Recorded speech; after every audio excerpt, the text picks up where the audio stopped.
Hello everyone! Welcome to another episode of Foodie Pinoy. We're going to cook fish sarciado using alumahan. We can call this fish sarciado, masarap, garantisado.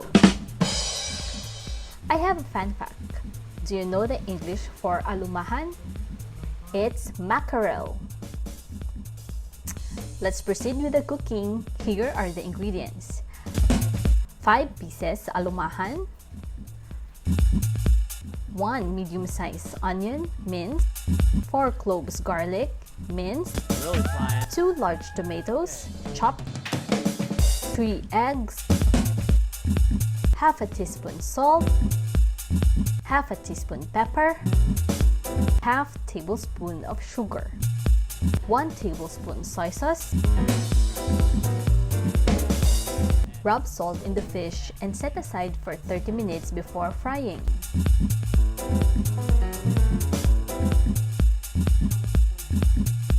That sounds great. After 30 minutes, fry the fish until golden brown. Set aside the fish and prepare the sauce.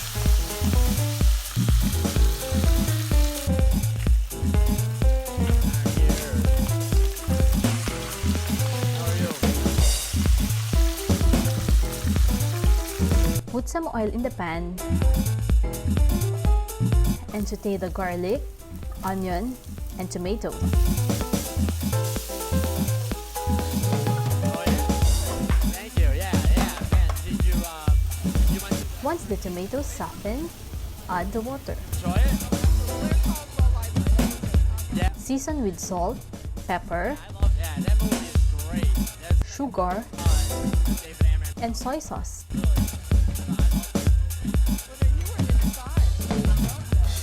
Bring to boil, then add the eggs and fish.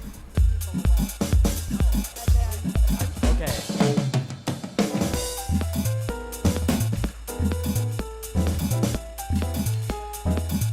Simmer for 1 minute and serve immediately.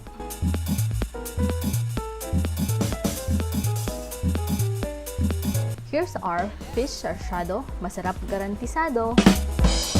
Enjoy!